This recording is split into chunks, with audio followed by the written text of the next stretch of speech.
하나님의 말씀은 창세기 39장 20절에서 23절 말씀까지 우리 함께 읽도록 하겠습니다. 창세기 39장 20절에서 23절입니다. 같이 읽겠습니다. 요셉의 주인은 요셉을 잡아서 감옥에 가두었다.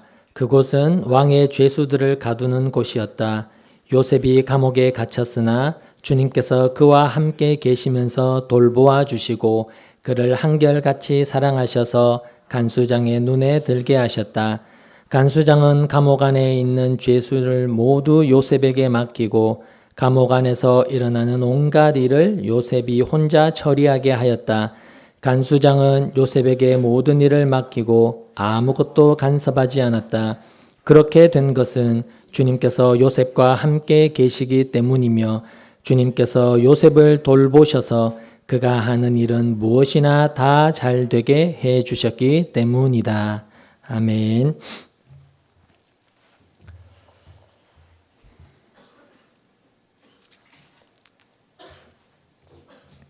아담 안에서 이 세상에 태어난 모든 인간들에게 공식처럼 적용되는 특징이 있습니다. 항상 남의 것이 나의 것보다 더 커 보인다는 것입니다. 죄인들 안에 자리 잡고 있는 성경에서 죄와 사망의 뿌리라 제시되고 있는 인간의 욕심이라는 것이 그렇게 끊임없이 남의 것을 크게 보이게 만드는 것 같습니다. 그러한 특징은 자신이 이 세상의 중심이 되어야 한다는 그 옛 아담적 속성을 여전히 우리가 오염이라는 형태로 간직하고 있는 이 성도들에게조차도 여지없이 적용이 되는 것 같습니다. 그런데 그 중에 나의 것이 남의 것보다 커 보이는 것이 있는데 그게 바로 고난입니다. 고난만큼은 이 세상에서 내 것이 제일 커 보입니다. 객관적으로 보았을 때 분명 지금 내 옆에 산적한 문제에 깔려서 신음하고 있는 사람이 있음에도 내 손톱 밑에 들어있는 가시가 이 세상에서 가장 고통스러운 것처럼 느껴집니다. 그런데 성경은 하나님이 택하신 백성에게 그 반갑지도 않고 버거우며 지긋지긋한 그 고난을 필연적으로 통과 의례로 명시를 하고 있다는 겁니다. 몇 구절 찾아서 읽어드리죠. 로마서 8장 17절에 보면 이렇게 말씀합니다. 자녀이면 상속자이기도 합니다. 우리가 그리스도와 함께 영광을 받으려고 그와 함께 고난을 받으면 우리는 하나님이 정하신 상속자요 그리스도와 더불어 공동 상속자입니다. 베드로전서 4장 12절 13절은 또 이렇게 말씀합니다. 사랑하는 여러분, 여러분을 시험하려고 시련의 불길이 여러분 가운데 일어나더라도 무슨 이상한 일이나 생긴 것처럼 놀라지 마십시오. 그만큼 여러분은 그리스도의 고난에 동참하는 것이니 기뻐하십시오. 그러면 그의 영광이 나타날 때에 여러분은 또한 기뻐 뛰며 즐거워하게 될 것입니다. 베드로전서 5장 8절 9절에 보면 정신을 차리고 깨어 있으십시오. 여러분의 원수 악마가 우는 사자같이 삼킬 자를 찾아 두루 다닙니다. 믿음에 굳게 서서 악마를 맞서 싸우십시오. 여러분도 아는 대로 세상에 있는 여러분의 형제 자매들도 다 같은 고난을 겪고 있습니다. 동일한 고난을 이 세상에 있는 믿음의 형제 자매들이 다 당하고 있다고 성경이 말하고 있습니다. 고린도전서 10장 13절은 이렇게 말씀합니다. 개역 개정으로 제가 먼저 읽어드리죠. 잘 아시는 말씀입니다. 사람이 감당할 시험 밖에는 너희가 당한 것이 없나니 오직 하나님은 미쁘사 너희가 감당하지 못할 시험 당함을 허락하지 아니하시고 시험 당할 즈음에 또한 피할 길을 내사 너희로 능히 감당하게 하시느니라. 우리가 가지고 있는 세 번역으로 읽어드릴까요?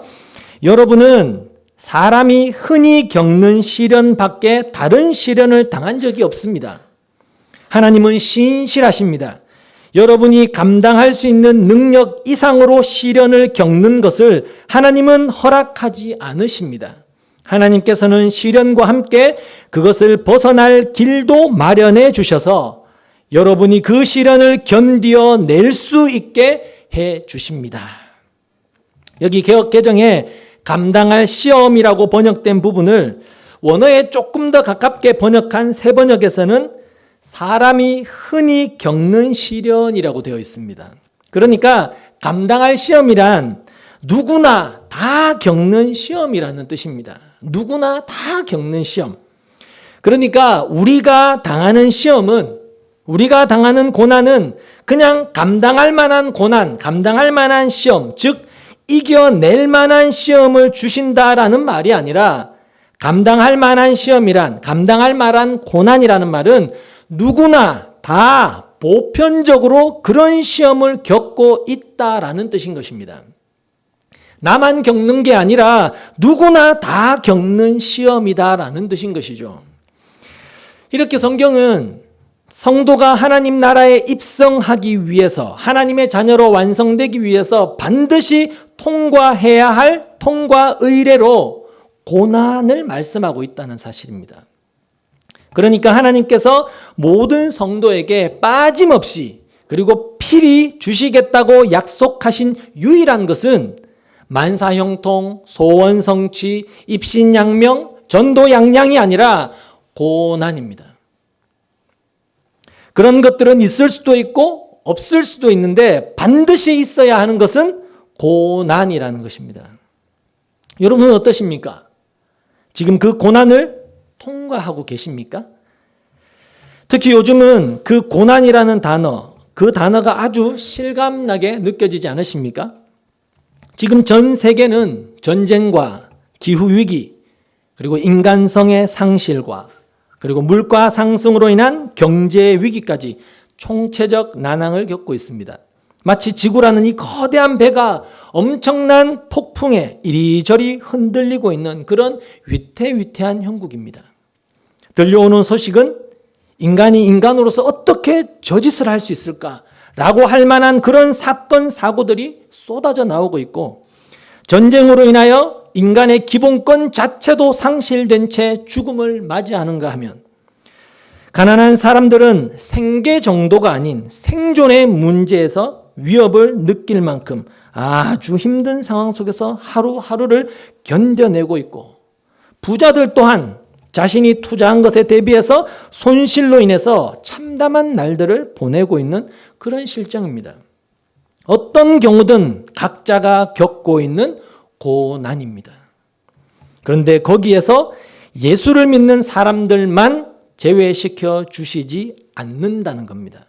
예수를 믿는 사람들도 지금 동일하게 그 고난에 던져져 있다는 것이죠. 수년 전에 가난 말기로 병원에 입원을 했다가 그야말로 처절한 사투 속에서 자신의 생을 마감한 한 성도의 임종에 관한 이야기를 선배 목사님께 들은 적이 있습니다. 오래전에 목사님이 담임하시던 교회에 가난 말기 자매님이 계셨답니다.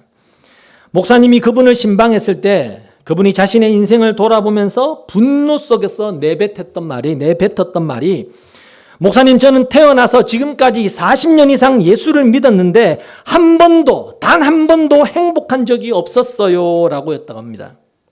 그런데 그분은 2시간 동안 목사님께 복음에 대해서 다시금 설명을 들으시고는 그 자리에서 진실로 주님을 영접하고 예수님의 은혜를 꼭 붙잡는 자매가 되었다고 합니다. 그분이 임종 직전에 목사님을 마지막으로 꼭 한 번만 더 만나보고 싶다고 해서 설교를 준비하시다가 서둘러 병원으로 가셨는데 목사님이 도착했을 때 그분은 이미 코마 상태였습니다.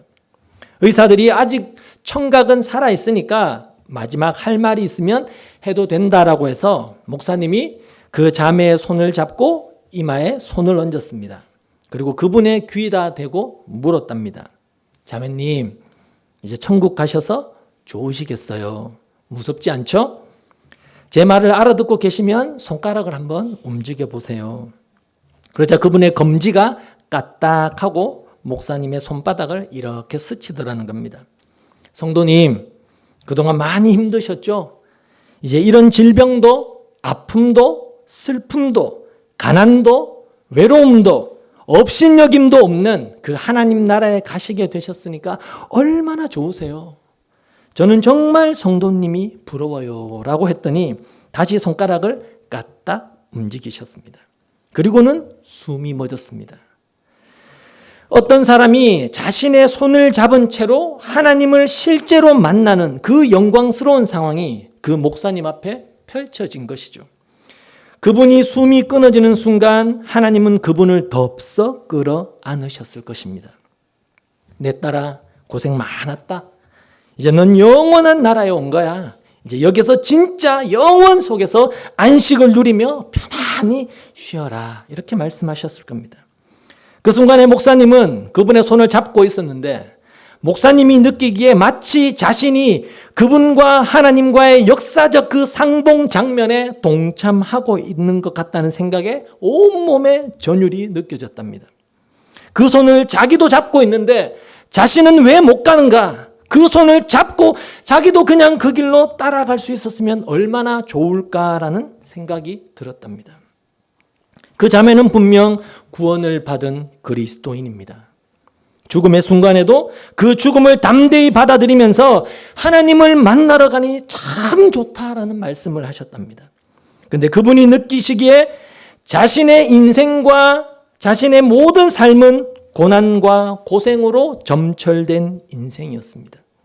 목사님, 저는 한순간도 행복했던 적이 없는 것 같아요 라고 이야기하셨으니까요.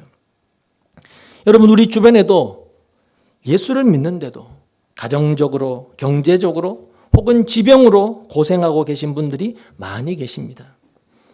왜 예수를 열심히 정말로 진실되게 믿는다고 하는 분들의 삶에도 그런 고난은 사라지지 않을까요?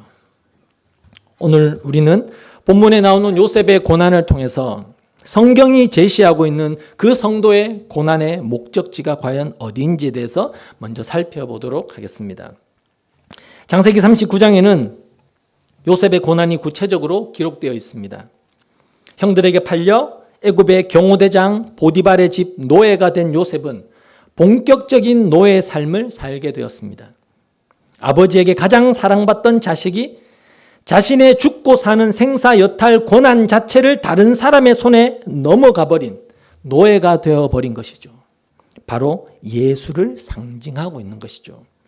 그는 정말 성실하게 열심히 일했습니다. 그가 얼마 안 가서 주인의 집 전체 일을 모두 맡아서 하는 집사가 되었어요. 성경은 그의 외모가 특별히 잘생긴 미남이었다라고 기록을 하고 있습니다. 그 잘생긴 외모와 성실한 삶이 주인 마님의 눈에 들었습니다. 성경은 주인 마님이 날마다 요셉에게 침실로 가자고 요구했다고 기록하고 있습니다. 그런데 요셉은 하나님을 거역하는 죄를 짓는 것이 두려워서 그 주인 마님의 청을 완강히 거절을 했죠. 근데 그 일로 요셉이 상을 받은 것이 아니라 모함을 받고 감옥에 갇히게 되었다는 겁니다. 하나님이 상으로 요셉에게 감옥을 선물해 주신 것이죠. 근데 성경이 그 모든 과정의 끝에 범사의 형통, 만사 형통이라는 어구를 마치 결론처럼 기록하고 있다는 것입니다. 우리가 지난주에 시편 말씀에서 확인했던 것처럼 요셉의 그런 삶은 그의 영혼이 쇠꼬챙이로 이렇게 뚫리는 듯한 고통이었어요. 근데 성경은 아무렇지도 않게 그의 고통스러운 그 삶을 만사 형통이라고 말씀한다는 겁니다. 그러니까 형들에게 팔려서 노예가 되고 모함을 받고 감옥에 갇히고 하는 그런 모든 고난이 만사 형통의 과정이었다라는 것입니다. 그렇다면 도대체 그 만사형통이라는 그 단어 속에 들어있는 내용을 한마디로 요약하면 뭘까요? 바로 연단인 것입니다. 연단. 시편 105편에 요셉의 고난이 담고 있는 그 만사형통의 의미가 정확하게 기록이 되어 있거든요. 시편 105편 17절 말씀으로 한번 가보시겠습니다.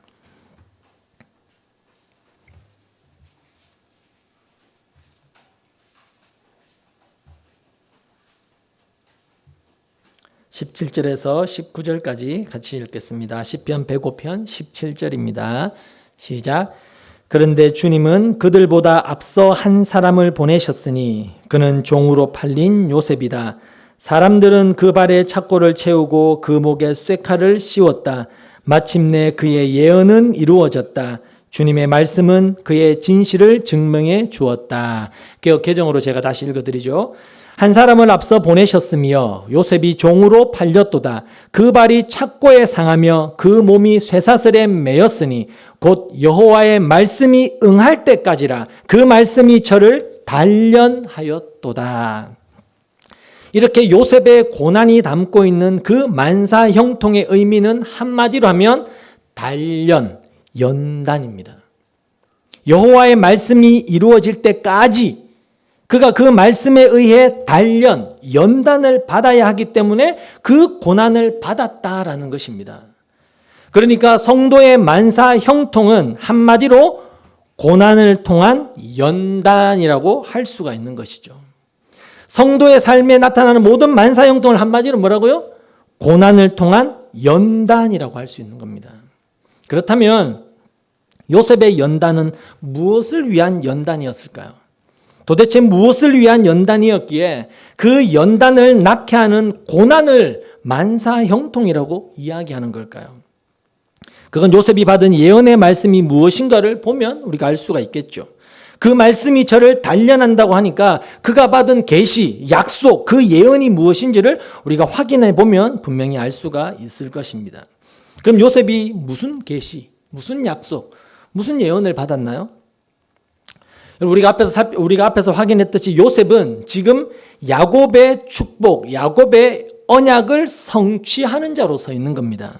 따라서 지금 요셉이 성취하고 있는 그 야곱의 언약을 살펴보면 요셉에게 임한 하나님의 그 계시, 그 말씀이 무엇인지를 알 수가 있다는 것이죠. 창세기 27장으로 가서 야곱에게 적힌 약속을 다시 한번 확인해 보겠습니다. 야곱 창세기 27장 29절 한 절만 보시죠.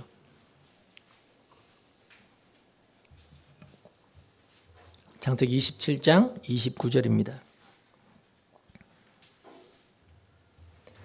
같이 읽겠습니다.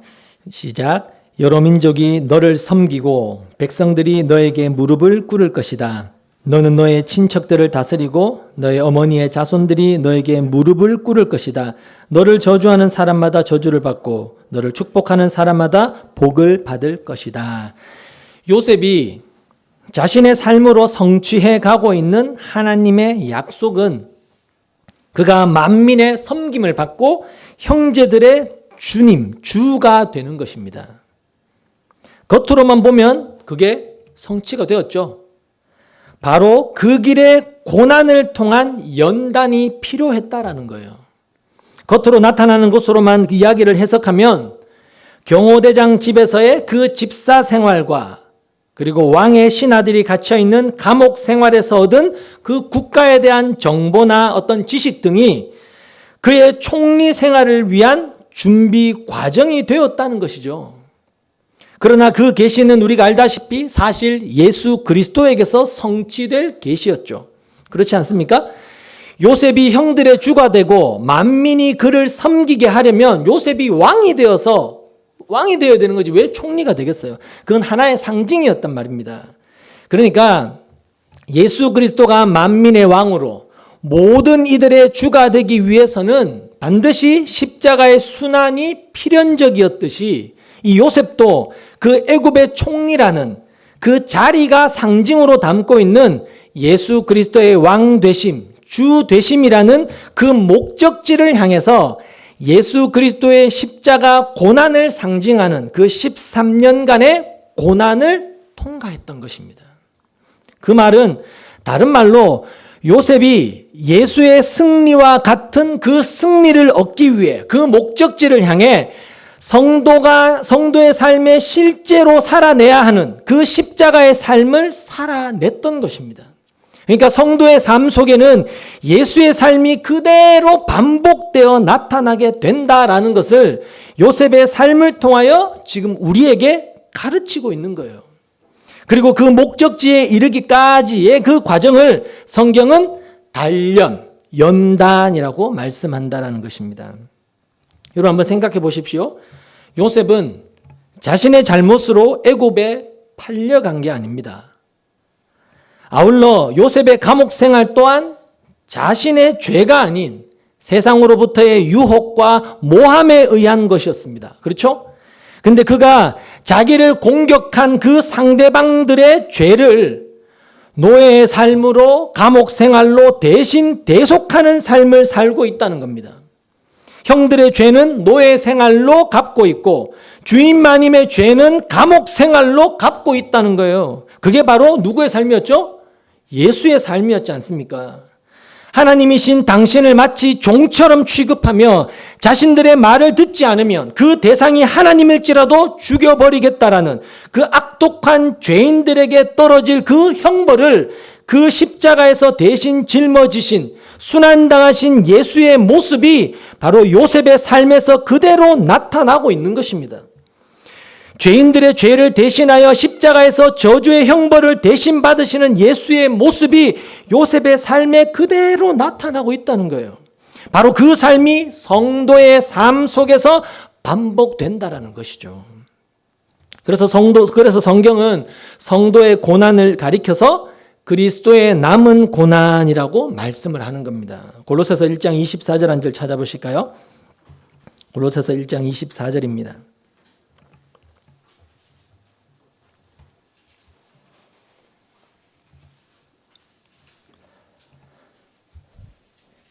골로새서 1장 24절 같이 읽겠습니다. 시작.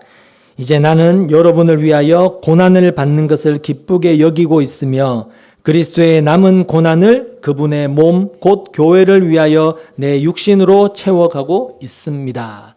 여기서 남은 고난이라는 것은 예수님이 당하셨던 그 고난이 뭔가 부족했다라는 말이 아니라 머리이신 예수님의 그 십자가 고난이 예수님의 지체들인 성도들의 삶에 필연적으로 재현되어야 하기 때문에 현실 속에서 지체들이 당하는 고난을 가리켜서 머리이신 예수님의 남은 고난이라고 부르는 거예요.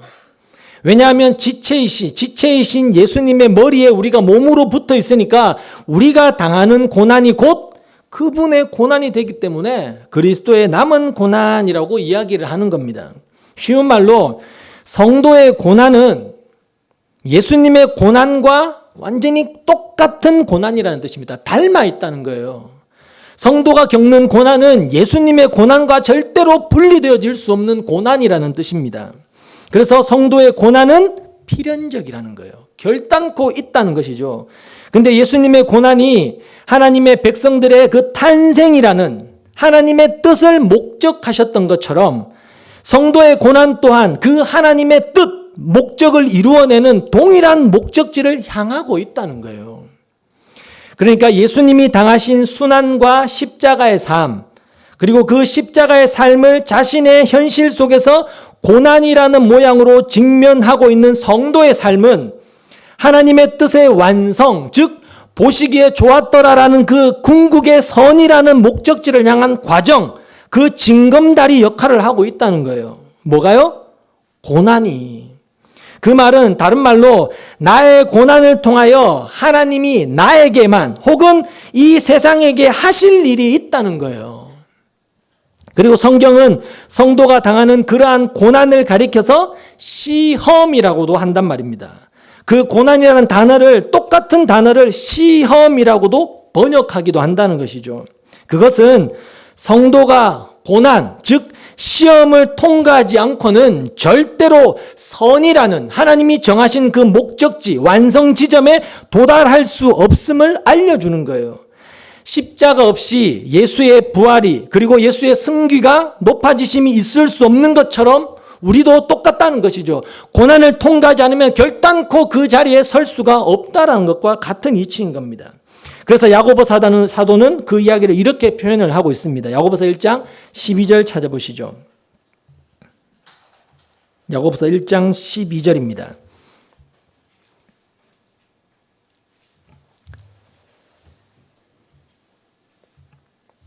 같이 읽겠습니다. 야고보서 1장 12절 여러분 마음속에 꼭 잘 새겨두셔야 될 말씀입니다. 시작. 시험을 견디어내는 사람은 복이 있다. 복이 있습니다. 그 사람은 그의 참됨이 입증되어서 생명의 면류관을 받을 것이기 때문입니다. 그것은 하나님을 사랑하는 사람들에게 약속된 것입니다. 자, 보시면 주께서 사랑하는 자들, 그게 누구죠? 하나님의 자녀죠. 하나님의 자녀. 그들에게 약속하신 생명의 면류관으로 향하는 길에 뭐가 있어요? 시험이 있다고 해요. 그렇죠? 그리고 그 시험을 견디어냄으로써 그의 자녀됨, 참됨이 입증되어야 하는 그 필연적인 과정이 있다는 거예요.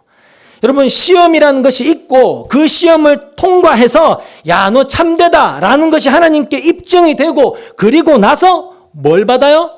생명의 면류관, 이렇게 과정이 있다는 말입니다. 징검다리가 있다는 거예요.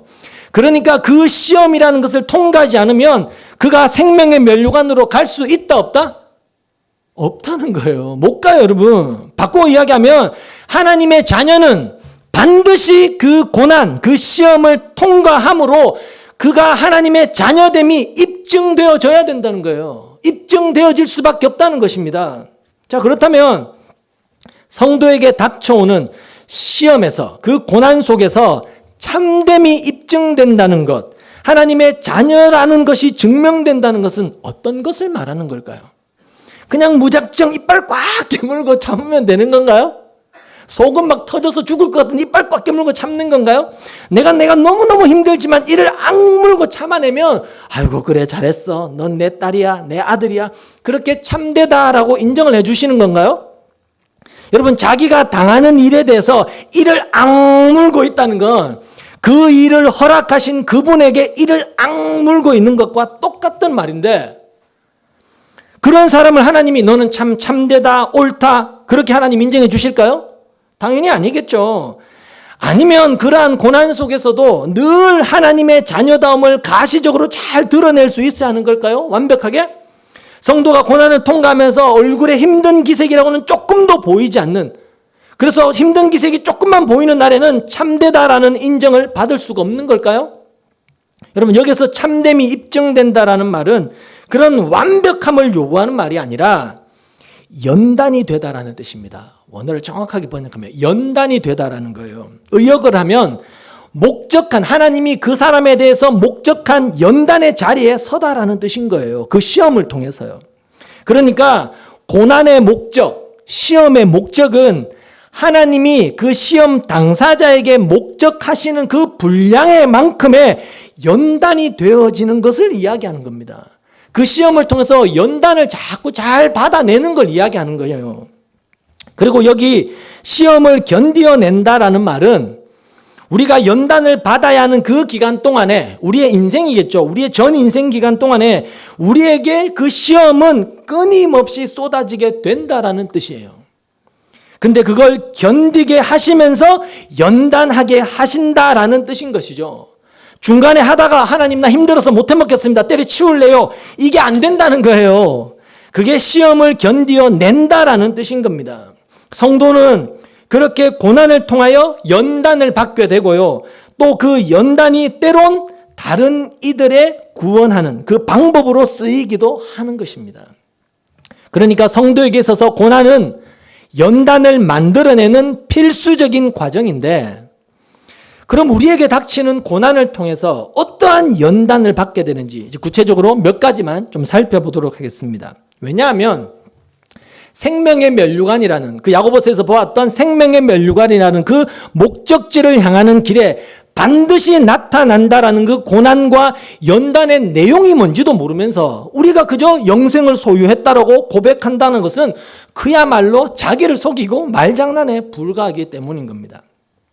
자, 먼저 고난의 탄생의 배경부터 잠시 살펴보도록 하고, 그 고난을 통하여 하나님이 우리에게 목적하고 계신 연단의 내용에 대해서 살펴보도록 하겠습니다.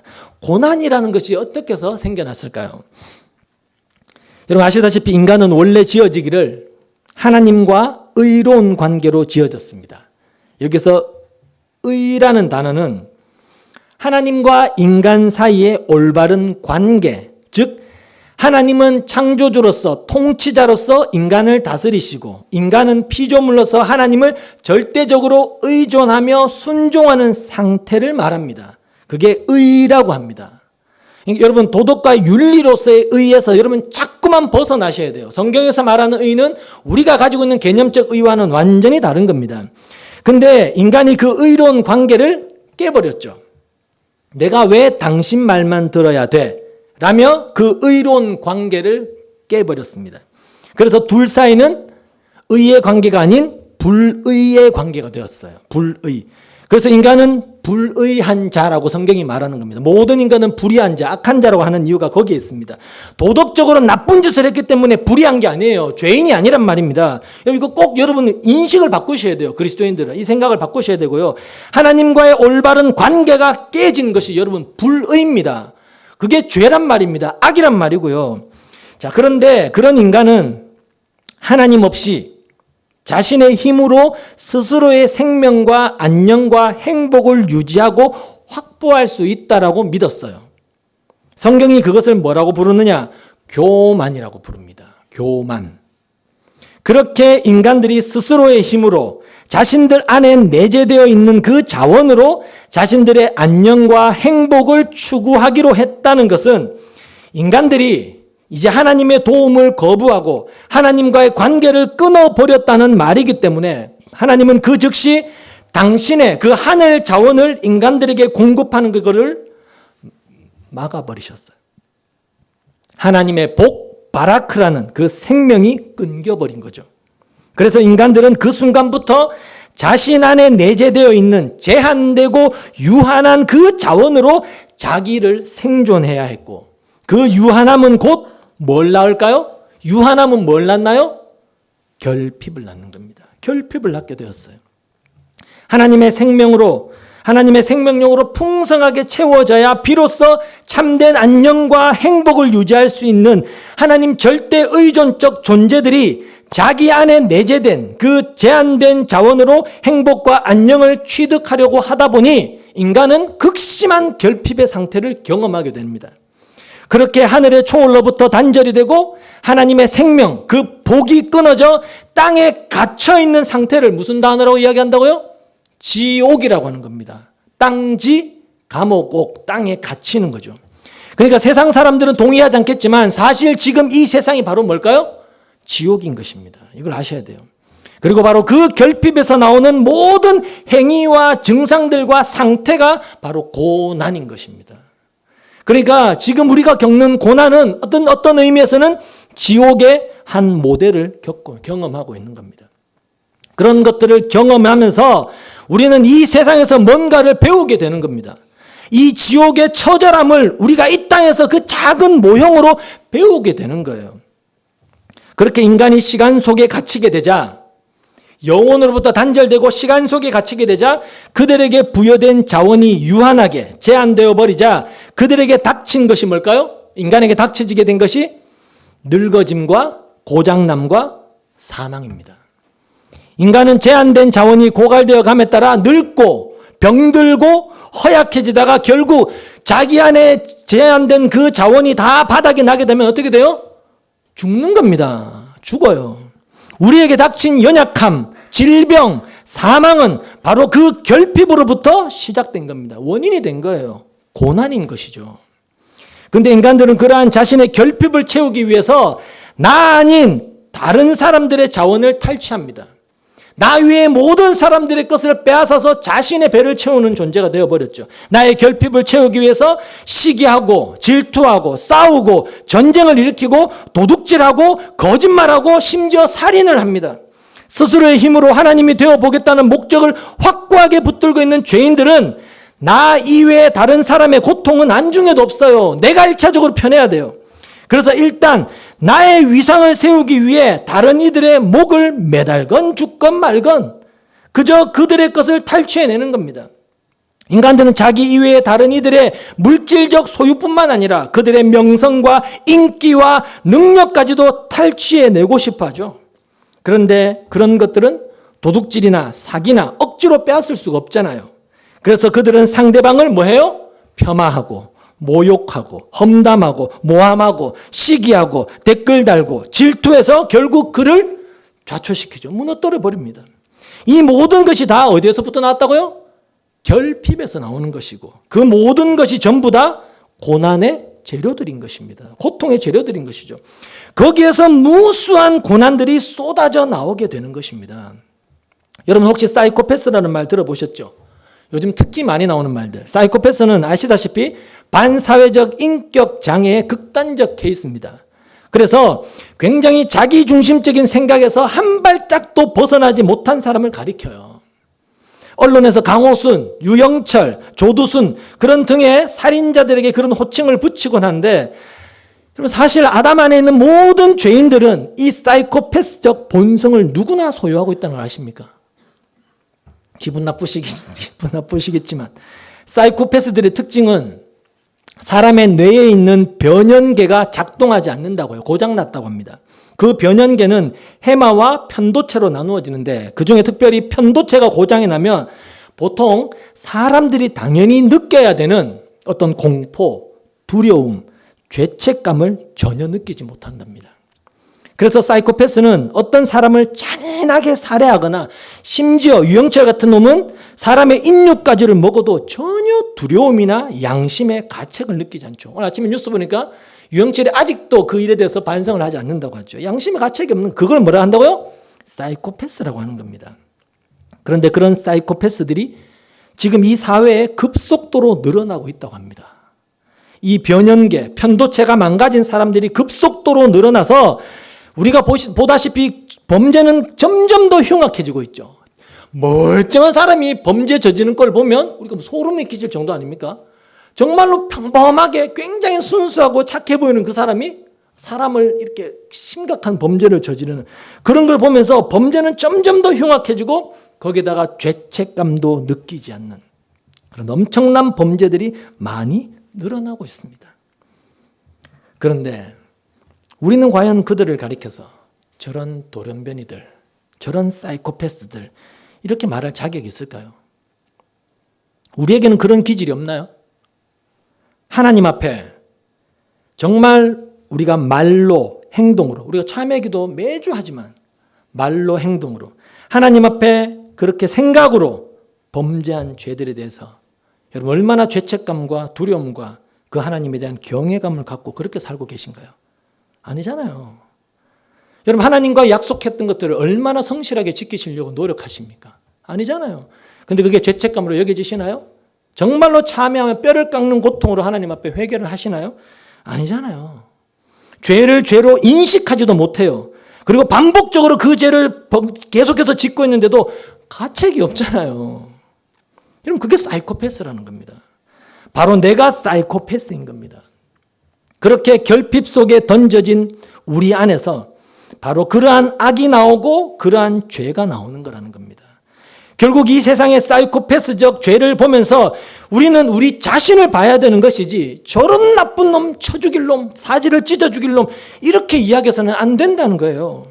하나님께서 우리 주변에 그런 사람들을 보게 하시는 것은 거기서 우리의 죄와 악이 얼마나 무서운 것인지를 확인시켜 주시기 위함이라는 거예요. 지옥이 어떤 것인지를 경험하게 하시는 것이지 아이고 저런 나쁜 놈이 있지만 나는 저런 놈과는 달라. 나는 저런 짓은 하지 않았어. 이런 생각하라고 그런 사람들을 우리에게 허락하신 게 아니라는 것입니다. 그렇게 결핍된 인간들은 다른 인간들뿐만 아니라 자연까지도 파괴를 하죠. 자연이 소유하고 있는 자연의 그 자원을 빼앗아서 자신들의 행복을 채우고자 자연을 마구마구 훼손하죠.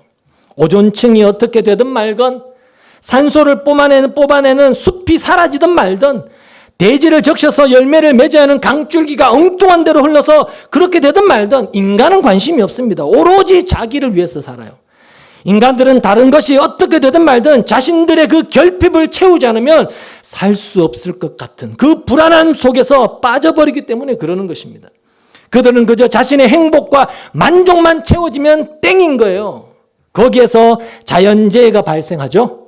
쓰나미가 몰려오고 허리케인이 인간들을 복수하는 겁니다. 홍수와 지진이 인간들에게 복수를 하는 거예요. 계절의 구분이 모호해지고 열대지방에 눈이 오기 시작하는 겁니다. 고난입니다. 이렇게 고난이라는 것은 하나님을 떠난 인간들에게 들이닥친 뭐요? 결핍과 그러한 결핍에서 비롯되는 가난, 질병, 전쟁, 자연재해, 집착, 중독 등 사망의 여러 가지 증상들을 가리키는 걸 고난이라고 하는 겁니다.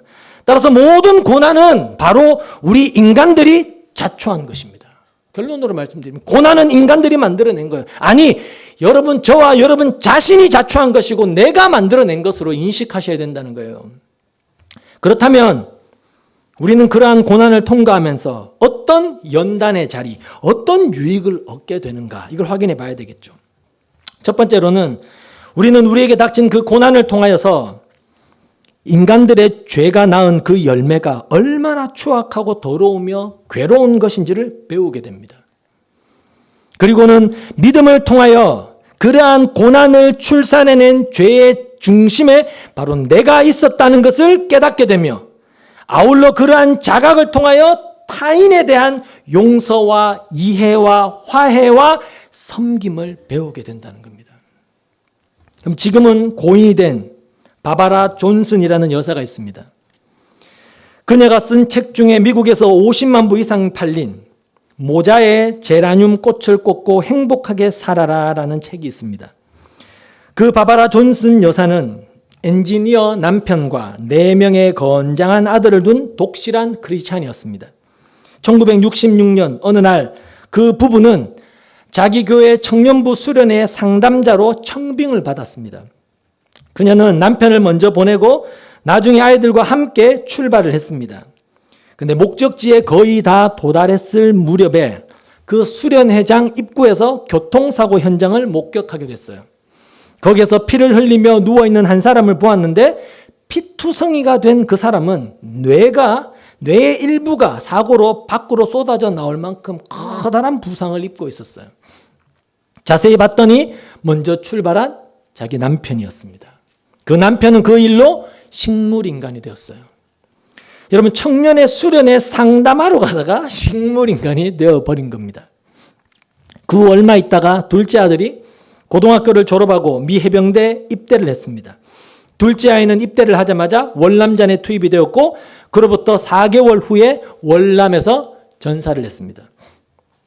그녀가 아들을 잃은 상실감에서 벗어날 때쯤 되어서 첫째 아들이 경찰대학을 졸업하고 알라스카로 졸업여행을 떠났습니다. 그 아들은 알라스카 여행길에서 주님을 인격적으로 영접했고 그 감격이 너무너무 커서 엄마에게 전화를 해서 그 기쁜 소식을 알렸어요. 엄마, 제가 이제 예수님을 인격적으로 만났어요. 저는 너무너무 기뻐요. 엄마, 이제 곧 집으로 가서 이 은혜를 함께 나누어요. 곧 돌아갈게요 하고 전화를 끊었습니다. 전화를 끊은 그 큰 아들의 차를 음주운전 차량이 추돌을 해서 그 첫째 아들이 거기에서 즉사했습니다. 두 아들을 잃은 그녀가 가장 힘들었던 것은 주변 사람들의 어줍지 않은 위로였다라고 해요. 아유, 하나님이 아들들을 너무 사랑하셔서 일찍 데려가신 것이라는 둥. 아유, 그래도 두 아들이 남아있는 것에 감사하자라는 둥. 지금 아들들은 그래도 하나님과 함께 있으니 저 천국에서 하나님과 함께 있을 것이니 오히려 기뻐하라는 둥. 그런 위로하는 사람, 그런 주변 사람들을 죽여버리고 싶었다고 합니다. 자기 아픔이 얼마나 큰지 알지도 못하는 그들이 마치 자기들은 그러한 일을 겪게 되었을 때 담담하게 이겨낼 수 있을 것처럼 이야기하는 것을 용납할 수가 없었다 그래요. 그로부터 2년 후 바바라 존슨 여사는 셋째 아들의 방에서 그 어느 때보다 큰 충격에 휩싸이게 됩니다. 아들의 부탁으로 아들의 방에 들어가서 무언가를 찾던 그녀는 그 똑똑하고 그 따뜻하고 그 지혜롭다고 정평이 나 있던 그 아들의 책상 서랍에서 수많은 동성애 서적과 동성애 사진 그리고 동성애 기구들을 발견하게 됐어요. 셋째 아들은 동성애자였던 것입니다. 아들은 엄마에게 자신의 성 정체성이 들키게 되자 그 길로 집을 나갔어요. 여러분 어떠십니까? 여러분 이 엄마의 삶에 하나님이 보이십니까? 하나님이 정말로 그녀의 삶에 동행하고 있는 것처럼 여러분 보이십니까? 그녀는 그러한 일들을 겪으면서 심각한 우울증과 공황 증세로 숨을 쉬기조차 힘든 아주 긴 시간을 보냈다고 그래요. 불이 꺼지면 잠을 이룰 수 없어서 해가 뜰 때까지 소파에 그대로 앉아 있어야만 했답니다. 그런데 그런 사람이 어떻게 Be happy, 행복하세요라는 책을 쓸 수 있었을까요? 그녀가 죽기 전에 모 방송사 기자와 가졌던 인터뷰 기사는 많은 사람들을 깜짝 놀라게 만들었습니다. 그녀는 그 모든 상황들을 하나님의 섭리 안에서 해결하고 있었던 것입니다. 그녀는 그 후 동성애 자녀를 둔 부모들의 상담사로 일을 하기도 하고 음주운전 차량에 자식을 잃은 사람들의 모임에 나가서 그들을 위로하는 일을 하기도 했어요. 그리고 전쟁으로 자식을 잃은 이들의 그 위로자가 되어 주었습니다. 그녀가 그 인터뷰에서 이런 말을 했어요. 나는 나에게 그런 고난의 시간을 허락한 하나님을 저주하고 원망하기도 했습니다.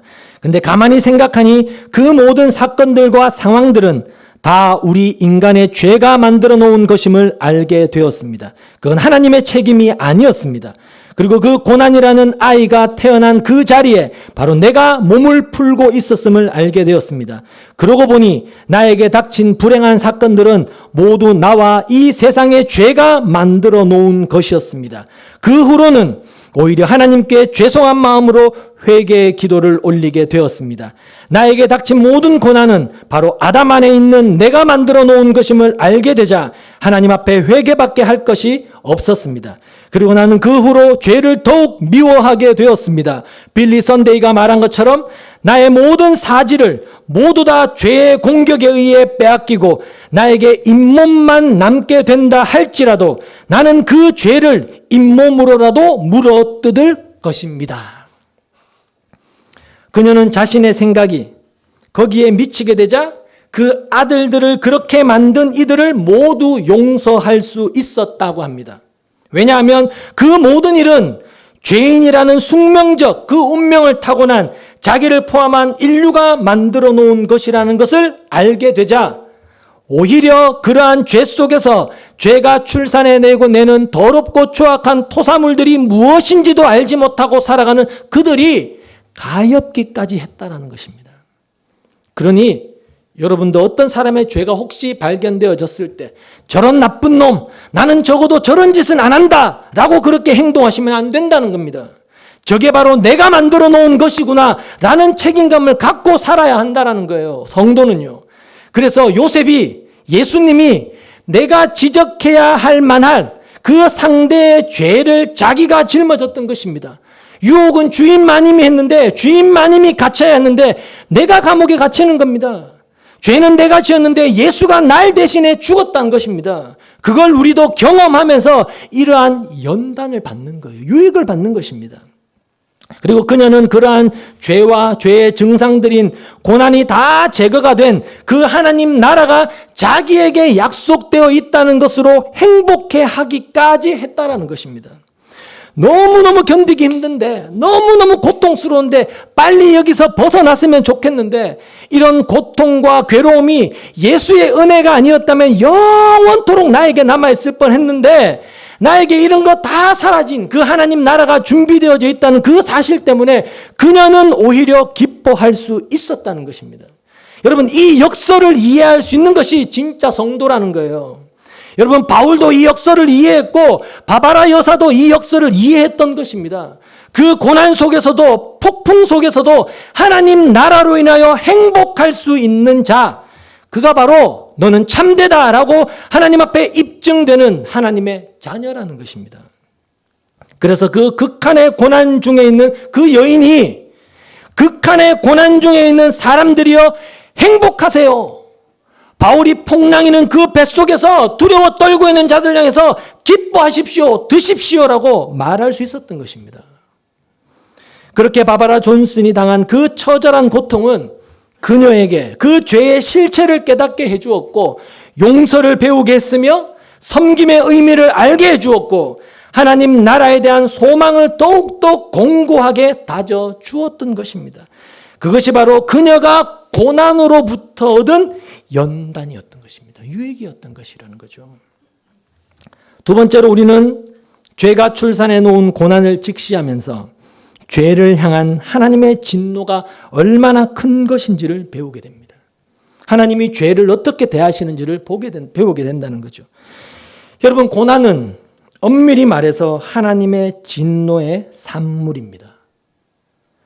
인간이 죄를 짓자 부어주시던 그 하늘의 복을 거두어 버리신 하나님의 그 결정이 결핍이라는 것을 가지고 오게 된 것이고, 이러한 고난의 현실이 생겨나게 된 것이란 말이죠. 따라서 성도는 자신의 인생 속에서 그런 고난을 겪으면서 죄를 향한 하나님의 진노를 절절히 배우게 되는 것입니다. 인간들은 지금 자신들이 당하고 있는 이 정도의 고난과는 비교도 할 수 없는 그 영원한 사망의 고통 속으로 던져져야 될 사람들입니다, 여러분. 그건 모든 죄인들의 숙명입니다. 예외 없이 모든 자들이 던져져야 됩니다. 지금 모든 인간들은 마치 브레이크가 고장난 자동차에 앉아서 낭떠러지를 향해 내닫고 있는 형국이에요. 이제 곧 있으면 모두가 그 낭떠러지로 추락해서 영원한 불못, 지옥으로 들어가게 됩니다. 여러분, 거기에는 비명도 지르지 못할 만큼 엄청난 고난이 인간들을 기다리고 있어요. 그렇게 낭떠러지를 향해 가고 있는 자동차 중간에 돌뿌리에 걸려서 자동차가 몇 번이 전복되었다고 해서 한번 생각해 보십시오. 분명 그 차가 전복되어졌다는 것 자체는 자동차 운전자에게는 뭘까요? 고난입니다. 그렇죠? 고난이잖아요. 그렇다고 다른 사람들 자동차는 저렇게 잘만, 아무 문제 없이 낭떠러지로 저렇게 향해 잘만 가는데 왜 내 차만 이렇게 자꾸 중간에 걸려 넘어져야 돼 하고 하늘을 향해서 삿대질 하겠습니까? 하나님은 바로 그 고난을 통해서 죽음을 향해 돌진하고 있는 우리를 잠시 막아서시는 것입니다. 너 지금 어디로 가고 있는지 아니? 바로 여기로 가고 있는 거야 라고 하시면서 그 낭떠러지 끝에 있는 그 지옥의 삶을 요만큼 경험하게 해주시는 거예요. 그런데도 너 계속 저 낭떠러지로 달릴 거야 라고 말씀하시는 것입니다. 바로 그 고난의 자리에서 잠시 후에 모든 인간들에게 펼쳐지게 될 그 처참한 진노의 불바다를 미리 맛보아 눈치를 채라는 것이죠. 그리고 멈춰 서라라는 겁니다. 이것이 고난을 통한 유익, 연단이라는 겁니다. 우리는 이렇게 고난의 현장에서 하나님의 그 진노의 손, 그 지옥의 맛을 미리 볼 수 있어야 돼요. 하나님이 왜 나를 이렇게 괴롭히냐가 아니라, 고난을 대하면서 그것이 아니라 이것과는 비교할 수 없는 엄청난 고난이 기다리고 있다는 것을 우리는 거기에서 배워야 되는 거예요.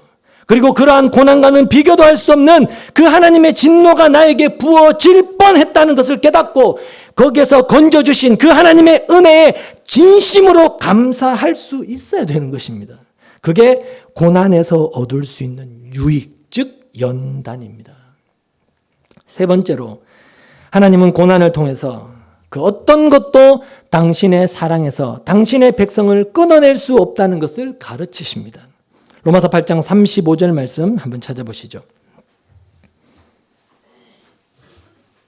로마서 8장 35절입니다.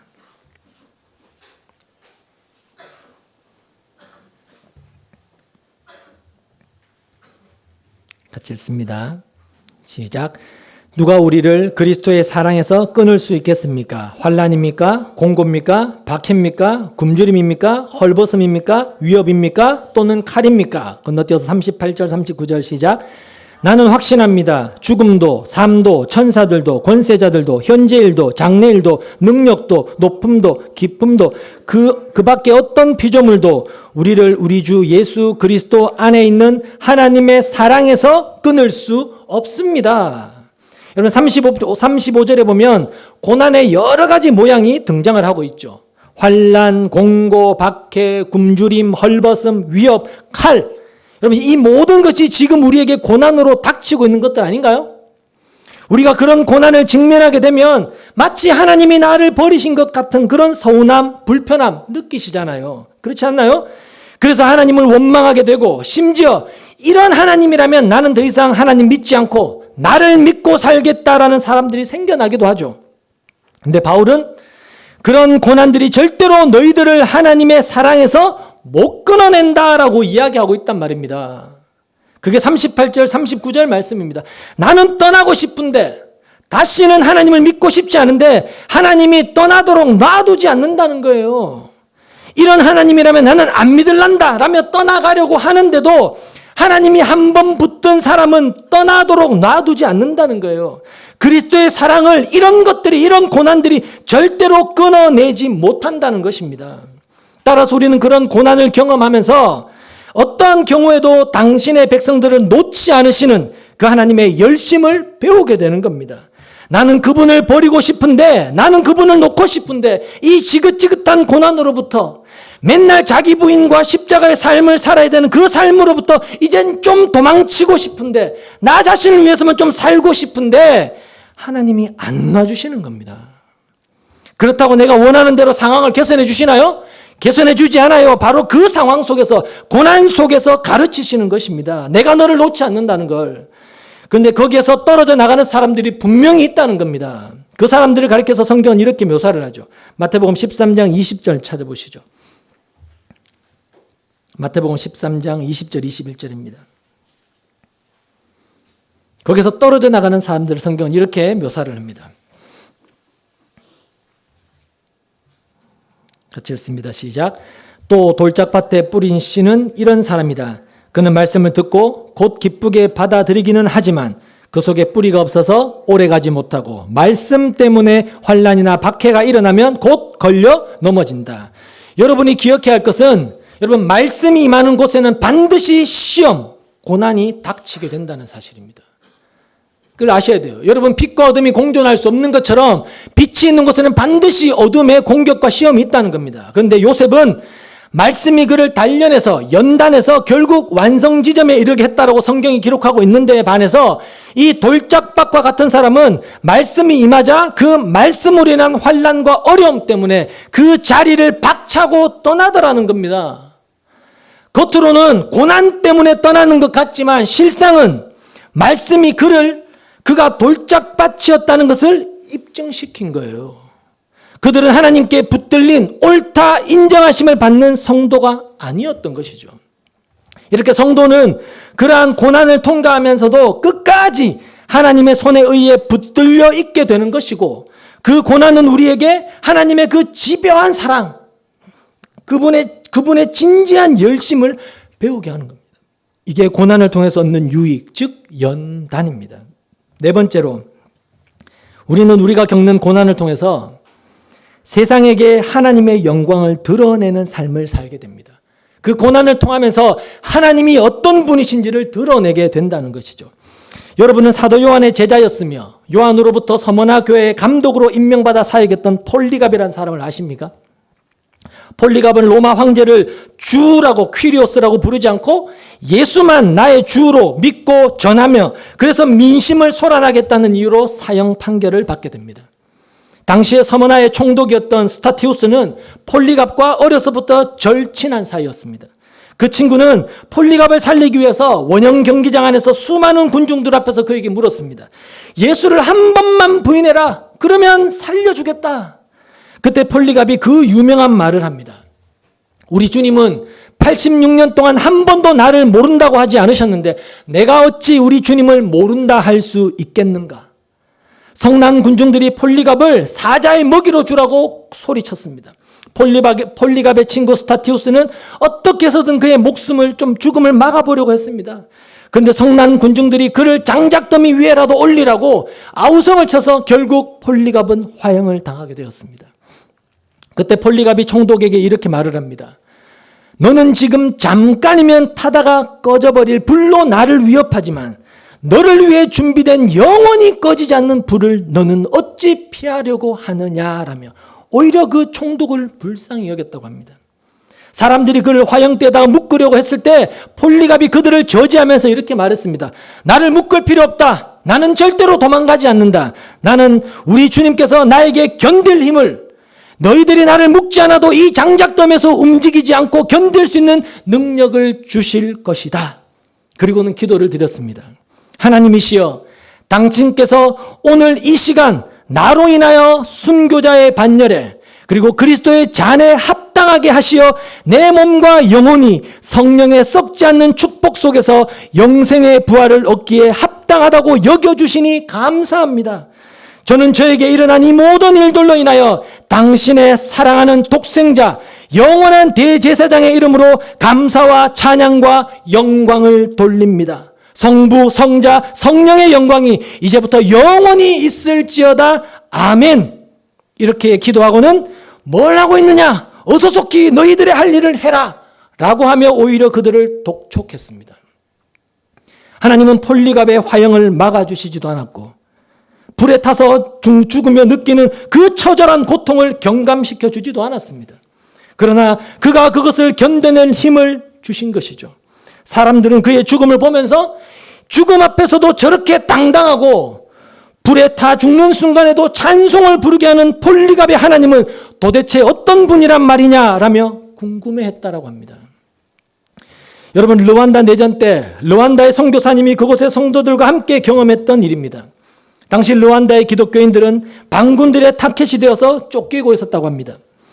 그들이 그렇게 도망을 다니다가 결국 반군들에게 발각이 되어 모두 체포되었습니다. 반군들은 그들에게 예수를 부인하고 반군에 참여하겠다고 나서는 자들은 모두 살려주겠다 약속을 했습니다. 그리고 본보기로 그 앞에서 한 남자의 손목과 발목과 목을 하나하나 큰 칼로 잘라내서 공포심을 가중시켰습니다. 근데 단 한 사람도 예수 믿는 것을 포기하겠다고 나선 사람이 없었다고 합니다. 그들은 모두 교회 안으로 성도들을 끌고 들어갔고 반군들은 그 교회를 향해 기관총과 수류탄을 난사하여 한 사람도 남김없이 전부 죽여버렸다고 합니다. 처참한 고난이죠. 그때 그 상황을 몰래 숨어 지켜보던 선교사님이 이런 생각이 들었답니다. 저런 상황도 지켜주지 못하는 하나님이 무슨 놈의 하나님이냐? 자기를 믿겠다고 자신을 부인하지 않겠다고 그렇게 나선 자들을 하나님이 기적 같은 방법으로 건져주셔야지 이런 일도 막아주지 못하는 하나님이 무슨 놈의 하나님이냐라고 생각이 들었다는 겁니다. 그런데 정작 그와 반대로 그때 그들의 장렬한 죽음을 보고 그 현장에 있던 르완다 반군의 장교가 저들이 믿는 하나님이 도대체 누구란 말이냐 하고 하나님께로 돌아오게 되었다고 합니다. 도대체 저러한 공포스러운 상황 속에서도 처절한 고통 속에서도 그들을 놓지 않는 그들의 하나님이 누구인가 궁금했던 것이죠. 그렇게 성도가 당하는 고난은 자신들의 죄와 아무 상관없이 하나님이 어떤 분이신지 하나님의 영광을 위해서 쓰일 수 있다는 겁니다. 하나님은 하나님의 주권과 계획 속에서 성도에게 그러한 고난을 허락하시기도 하신다는 거예요. 그러나 그 고난을 겪고 나면 로마서 8장 18절에서 약속하듯이 현재 우리가 겪는 고난은 장차 우리에게 나타날 영광에 견주면 아무것도 아니다라는 그 약속의 말씀처럼 그 고난을 통과하고 나면 우리에게 약속된 것과는 비교할 수 없는 정말 좋은 나라가 준비되어 있다는 거예요. 그래서 견디게 만드시는 겁니다. 당하게 하시는 겁니다. 이렇게 성도의 고난은 하나님의 영광을 드러내는 도구로 쓰이기도 한다는 것입니다. 여러분, 예수님의 십자가를 한번 생각해 보십시오. 그분은 이 세상의 죄와 아무 상관없으신 분이시죠. 그분은 그렇게 아무런 죄도 없이 십자가 고난을 통과하심으로 하나님이 어떤 분이신지 그분의 영광을 드러내시고 그를 못 박았던 로마의 백부장으로부터 이 사람은 진실로 하나님의 아들이었다라는 고백을 드러내셨던 겁니다. 우리에게 바로 그런 고난이 닥칠 수 있다는 것이죠. 그게 고난을 통해서 얻는 연단, 유익이라는 겁니다. 요셉이 형제들의 주라는 그 언약의 성취를 위해 그 많은 고난을 당하고 결국 형제들의 주가 되어 그 형제들을 구원해낸 삶을 산 것은 바로 성도의 삶을 예표하고 있었던 것이고 따라서 성도된 우리도 하나님 나라 백성으로의 그 완성이라는 성도의 목적지를 향해 하나님이 목표하신 그 목표 지점을 향해 고난이라는 하나님의 그 연단 과정을 통과하며 결국 하나님이 원하시는 자로 완성이 되고야 마는 것입니다. 모든 것은 그렇게 합력하여 그 선이라는 목표 지점에 다다르게 된다는 것이죠. 따라서 이 길에 닥쳐오는 수많은 고난의 현신들을 그저 없애달라고 하는 건 난 당신이 원하는 그 목표 지점 가기 싫어요. 내가 정한 그 목표 지점에 가고 싶어요. 라며 영생을 거부하는 것과 똑같은 행위인 것입니다. 우리는 하나님이 허락하신 고난의 그 현장 속에서 그걸 해결해 주세요가 아닌 그것을 잘 참고 견딜 수 있는, 연단해낼 수 있는 힘을 주세요라고 구해야 되는 것이며, 그 고난의 과정 속에서 우리가 배워야 할 것들을 열심히 잘 배우면 되는 것입니다. 그리고 하나님은 반드시 여러분을 붙드셔서 참고 견디어 내게 만드신다는 겁니다. 거기에서 하나님이 어떤 분이신지 하나님의 영광이 드러나게 되는 것이고, 그러한 하나님의 영광을 보면서 아직 하나님께로 돌아오지 않은 하나님의 백성들이 하나님께로 돌아오게 되는 역사가 일어나게 되는 거란 말입니다. 그게 바로 형제들의 주가 되는 요셉의 삶이었습니다. 여러분의 고난을 통해 형제들이 이익을 보게 되는 것이죠.